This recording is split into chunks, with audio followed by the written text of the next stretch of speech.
There we go. It's going. All right. Well, thank you so much, Mrs. Walker. I am really excited to meet with you. It was awesome to be able to see your video and see you in action. You just know I just love being in your space, and some things that I saw in your video. I saw you doing a recap and review of some previous days' formulas, it looked like. So this is chemistry, a whole new world from me as a social study teacher. But one of the things that I love about doing this is you don't have to be a specialist in that content area to be able to collaborate. So I saw lots of review and recap for students in those formulas, it looked like. Is that right? Yeah. Formulas? Okay. Right. To kind of refresh and see what they remembered from yesterday, and then as a stepping stone for moving forward for that day's lesson. So that was great to see. Lots of steps, and with your arrows going back and forth, some great visuals for the students, and you stopped and asked and then got student input also. So that was great to see it kind of really broken down. The kids had a handout where they could add their own notes if they so desired, which is really powerful. Some kids are great for just listening, and then also visual, so they've got something there. And then an opportunity for peer input at the end. I loved how you said, and it's so true, isn't it? There's only one of us, but so many of them. Right. And some students will get it right away in a certain chapter, and then other kids, that chapter may be a challenge. So for your students where it was easy, then they could go and check in with other kids who maybe needed some help. So those were all absolutely just wonderful things to see in even such a short amount of time. All right. So I just wanted to check in with you now that we have seen the video, and to check your thoughts on your lesson for there on a scale of 1 to 10, or even here before I go through starting some questions. There's a handful of questions that I'll go through and just really informal kind of conversation and see what you're thinking. Okay. And to learn from each other. Okay? Awesome. Okay, so the first one is thinking on a scale of 1 to 10. Okay? And so 1 is for that lesson, 1 would be like the worst lesson you've ever done, and 10 being the absolute best. How would you rate that particular lesson? Oh, I would say probably 6 or 7.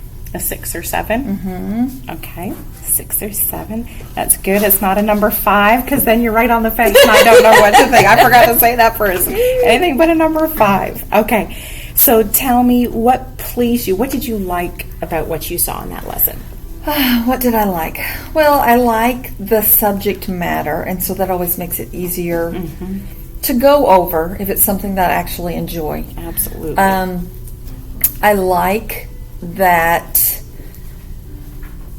some students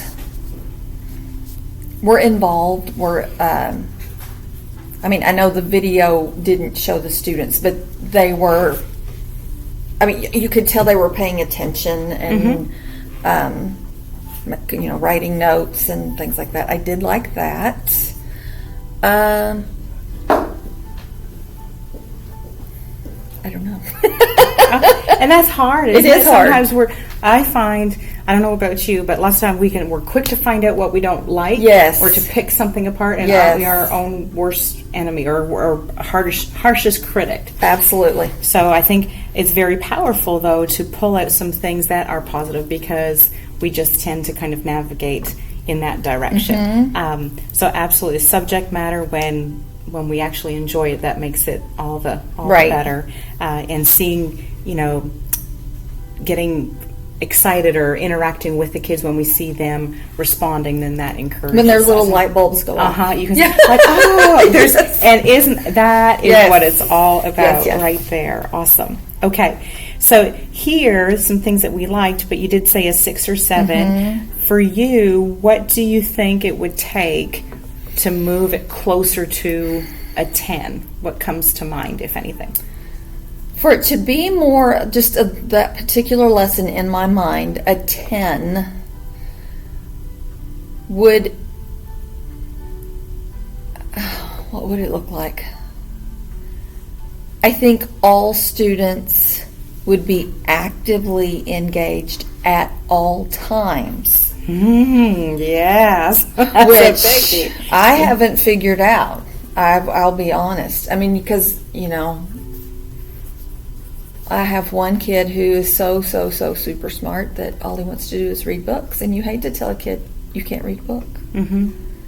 But he can't read a book right now, So it's the little stuff like that you just always have to play so many roles. Absolutely. At the same time. Like, I can't just stand up and teach. I also have to be warden and mom and and counselor. Yes. So, trying to not have to worry about all of those things in my mind at the same time while I'm teaching. Okay. But I really don't know that gives you an answer to your question. No, well, it helps, and lots of times with this, I have found we won't find the answer just right away or the first thing. So we'll try something. That's a good point. Or sometimes we might think in the beginning, like, okay, this is what I think it is. But then when you start to get into it, you're like, oh, hold on. You know what? I thought it was this, but now that I see this, or now that I think about it a little bit more, kind of like an onion, like the layer. Right. You're like, oh, well, hang on. Maybe before I go there. So it's flexible. Absolutely. That's good. That's good to know. And to think, well, flexibility, what I thought was this, but really what I need to address is this first, and then I would probably be able to go to something else. So, but it's always good to just kind of think of a starting point, and then we'll see, yes, that is where I need to focus, or no, I need to change it up. Right. Okay. And this one is always, I think, like kind of like that holy grail of like, yes, if we could get everybody, wouldn't that be, hey, could we bottle that up, right? Oh, we'll be both in on it. So here, maybe more so than what you had there, and moving forward, what could we do to get there? And so you touched on it, I feel, without actually saying it, but like promoting their learning. So engaged. Could you tell me more? Because actively engaged could look lots of things. So you have a vision of what engaged is. I could have one. Right. Tell me more. What would that look like? My vision of engaged for this particular lesson is that they are following along with me. Because like I was writing on the board, and they had a handout that had the same thing on it. And that they are, copying the steps down on their paper as we go. But then without prompting, if they come to some aspect that bothers them, that they just don't get, that they can just speak up and say, hey, wait a minute, what does that mean? Or could you rephrase that? Or I'm so lost, I don't have any idea what's going on. Okay. I guess one of those things where I wish the students felt free enough or comfortable enough or cared enough to do that. And I do have some. Yep. But just not as many as I would like. Okay. That makes sense. Sure. Yep. So in there some questions and the prompting, just trying to make sure that I'm okay. Because a lot of what I do, so like with that particular lesson, once the video ended, then their job is then to work through the problems that are left. Okay. To compare it to the examples that I did on the board. Yep. And I do always tell them, check your answers with each other. I walk around and ask, like try to answer as many questions as I can. And so... Awesome. So that sounds like some collaboration for sure is going on there, and maybe to help to bring that up a notch if we come back to this prompting. Okay.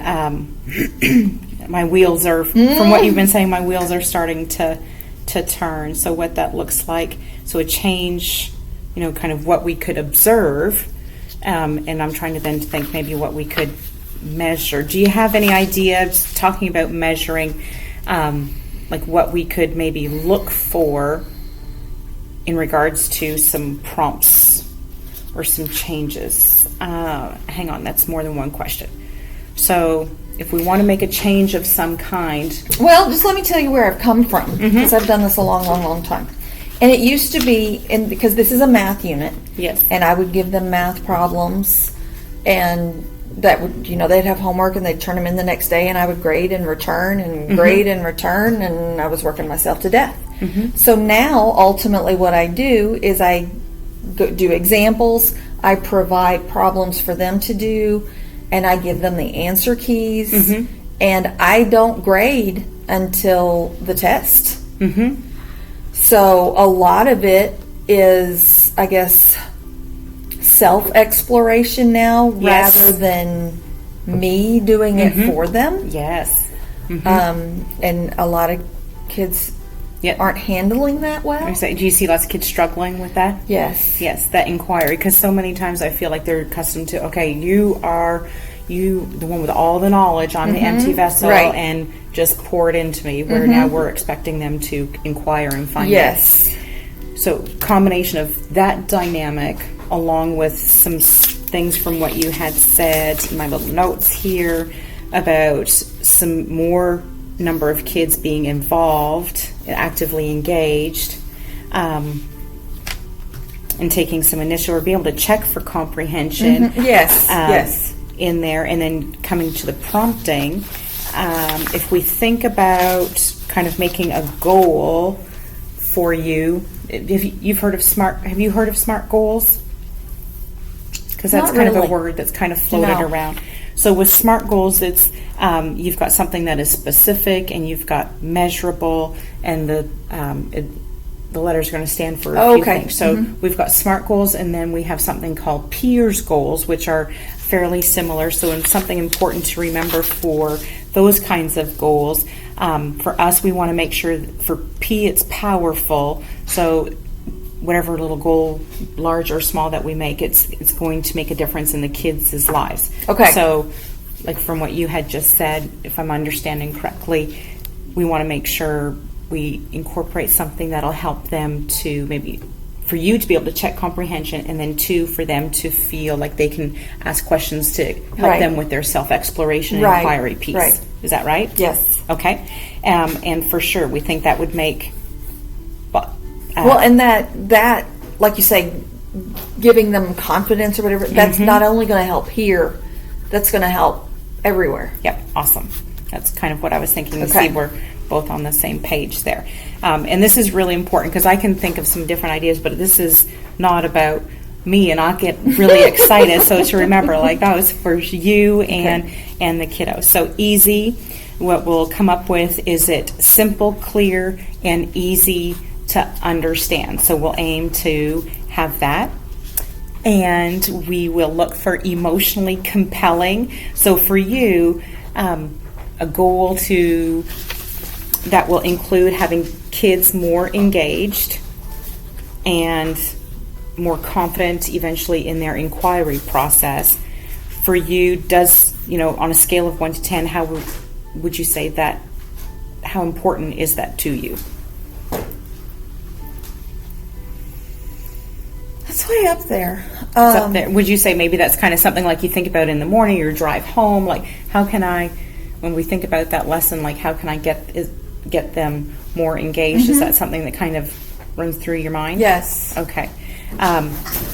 Because we want to make sure that whatever we end up choosing, it is really important to you, so you want to make good use of your time in there, and it sure does sound like that. Okay. And reachable, we'll think of so an outcome and a strategy to be able to then go back and say, hey, have we actually met this goal? Kind of what it would look like. We'll think about something there. And then the last part of it is to be student focused, and so it's going to focus on achievement, behavior, or attitude. And I'm thinking it's going to be an approach. It'll be maybe a combination of their behavior, what the actions will look like in class. How do you feel about that?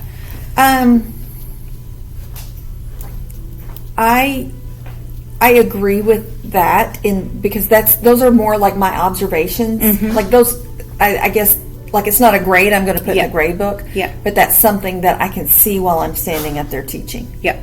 So okay. And it might even be something like we could count. So if you're doing it, as you're teaching. This is something to think about, and if you want to do it on your own and then we come back and talk, or I would be totally happy as you're doing the lesson to come in, and so I would have something very specific to look for and to help you with that. So we can talk about that later too. Okay, whatever works for you. And so we want to make sure that whatever goal that we put together has those elements. And so I'll see about what I can do to throw something together. We can, in a few minutes, we'll finalize something. Okay. So we want to think about what can we do to help you to get there, to get more kids engaged, etc., like what we talked about. Can you think of any strategies that you've heard of? I'm already thinking of some in my head, but I don't want to jump to what I'm thinking. Maybe just as we've talked, it's made you think of anything, and if not, that's okay too. Well, a lot of my skills, I guess, always go back to classroom management, not necessarily teaching techniques. And so I don't necessarily know that my ideas are the best ideas, because even though it might change the behavior, it doesn't necessarily change, like you say, the attitude that goes with the behavior. And if the attitude would change, then the behavior would change. Yeah. So sometimes we found like I can say, put your book away and follow along with us, and he's going to do it. But that doesn't mean in his mind, he's like, oh, I love chemistry. It's compliance, right? Versus yes, I'm here. Yes. I know. If only, right? if we could bottle that up too. Oh gosh. Okay.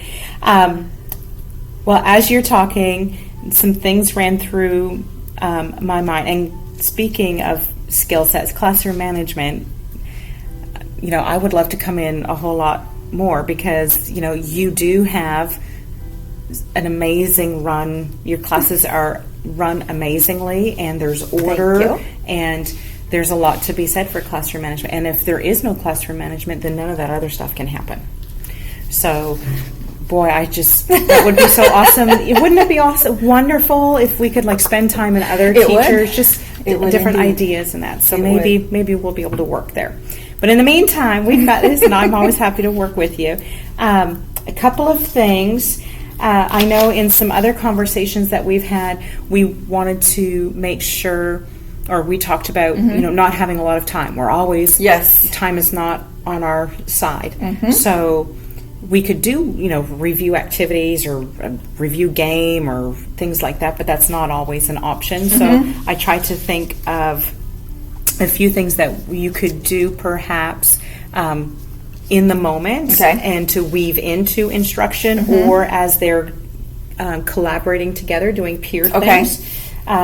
So I'll go through a couple of these, and you can see if any of them might pique your interest. And if not, we'll go back to the drawing board, and that's okay too. But if there's something there, then we can set a time where I can explain it some more and maybe model it or show you, or even team teach. Okay. So one thing that comes to mind were exit tickets, or you could even use them as enter tickets.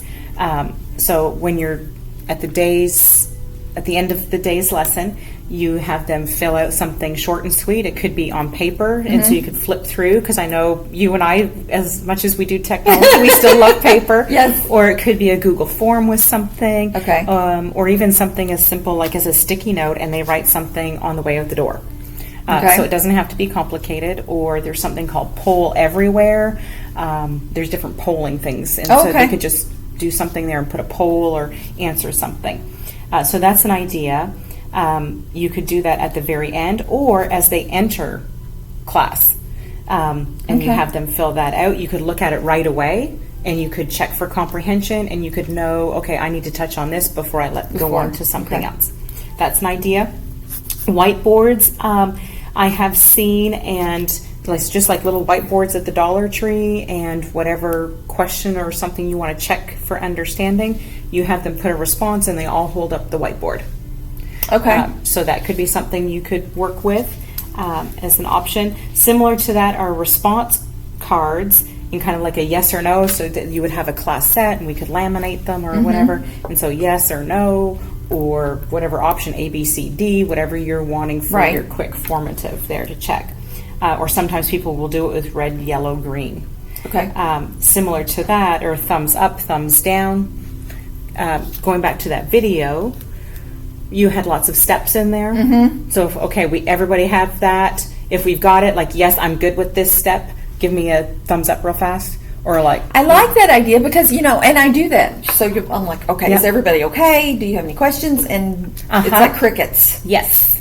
Yep. And so I'm like, well, For me, okay. this was what I know. I'm like, okay, we're moving right along. You're like, oh. So that how when you had talked earlier, wanting people to be able to speak up, sometimes it's like a routine. Yeah. So to have some kind of protocol, okay, what do I do if I want to do that? I don't want to hold the class along. Like, don't you be that one that holds everybody up. And that can give you a thumbs up. If a whole bunch of people are like kind of hesitant, or a thumb in the middle, Yeah. like, I'm not quite sure if I'm yes or no. That could be like, I'm lost, maybe. Yeah. Not sure. Then just right then and there, you could gauge, and you could get something from everywhere, and actually in the moment, and be able to And it would shift. be quick. Yep. So yeah, that's good. And time saver. I'm all about, efficiency. Right. And you can get it from every single kiddo. Mm-hmm. So sometimes when we do, the cold calling or something, then we just get it from a few people. Right. But here you could get, that helps with everybody. So here is pretty much kind of explaining these as we go, but I could, model that kind of deal. One other thing was like turn to your neighbor. And so you had them work out something on paper in the video. And so then instead of just you and them, a step could be, perhaps they check with their neighbor, do they have the same? If they don't, okay, which pairs do not have it? Okay, so tell me what you've got, and then we could work it up on the board. Or I know with Chromebooks you can cast to there. There's a couple of different apps. You could have them working it on the app, and people can see, every student can see what other kids are doing, but you don't know the name. Oh, okay. So there's a few things out there. Okay. I'm all about lots of times paper and pencil. Not everything has to be tech, but depending on what you're wanting to do. So from those few items that are there, do any kind of pique your interest or say, ooh, tell me more about that? Again, I do like the whole thumbs up concept. Okay. And then like this last one that you were talking about, I think I kind of do this, but rather than doing it within the lesson, I wait and do it at the end. And I think I like this better because, like you say, if I have them do it together and like all the kids are actively doing it and then I put it on the board, then they have a better understanding of, yes, I do get it, or I kind of get it. This is where I get lost. And I think that would work in here. Yeah. And that might also help with, to be able to gauge, anybody, and crickets. Right. Where that might help with that. It might also help, just as you were talking, it was making me think too, to kind of break it down. So it's, I think of the arrows and the arrows, and it was neat to follow along. Okay, are we good? And then the work, which is what I like to do also. And I really have to work on a little bit and then break it up, a little bit of work, and then come back. Yeah. But it sounds, your classroom, you've got phenomenal classroom management. And so when we say, I think you do ladies and gentlemen. I do, yes. Yep, that's one of my favorite. Ladies and gentlemen, so they know, right? So I raise my ladies and gentlemen, so stop what you're doing. So there you already have that routine established, you see. And so there, that wouldn't be something else now that you need to teach as well to weave this in to break things up. So we think maybe one of these or a combination. Okay. Yeah, I think both of them would be easy to implement with what I already do. It wouldn't overwhelm me, I guess is what I'm saying. Not that any of them would necessarily be hard, it's just those don't intimidate me right now. Yes. Yep. And the kiddos too. So that seems like that would flow into the lessons and then help with what we're trying to do with being able to count. So there we would be able to count how many times we do this, and then the student interaction, right, for that engagement piece. Right. Okay. So I'm just trying to look here to see. So peers, trying to just get in here. We touched on the peers goal. So to get at least a rough draft of a goal. So if we look at wanting some more engagement, student responses, engagement would be student responses. Yeah, that would be good. Okay. Do we want to shoot for a number or a percentage? So in a class period or a lesson, you want to aim, what number would you give, like a out of? Well, okay, so let's just say that we're going to go with a thumbs up, thumbs down thing. Yep. In terms of participation, Yes. I would expect 100%. Yes. Either a thumb up or a thumb down or a Yes. thumb in between. And like you say, that's easy to measure. Yep. So that takes care of the engagement for that particular or activity or whatever. But then even to start looking at, can't think of the word right now, of the understanding. I mean, that's when I can start looking at, okay, well, what percentage of my thumbs are up? You know, Yes. if it's below 50%, then I definitely need to just start this whole thing over Yes. again and try again. Awesome. You know, if I've got 80% up, then maybe I just need to focus on, okay, well, you know, I'll do a video or a Google Meet and that I'll, you know, kind of do this again so that the whole class doesn't have to Yes. sit through, because those that already get it then get bored. So just that one little tweak sounds like that might. Yeah, so it's like it gets your brain going and you start thinking of all the things you can do with it. Yep. Which is awesome. Okay. Well, how about we start with that? Okay, that sounds good. That sound good? Okay.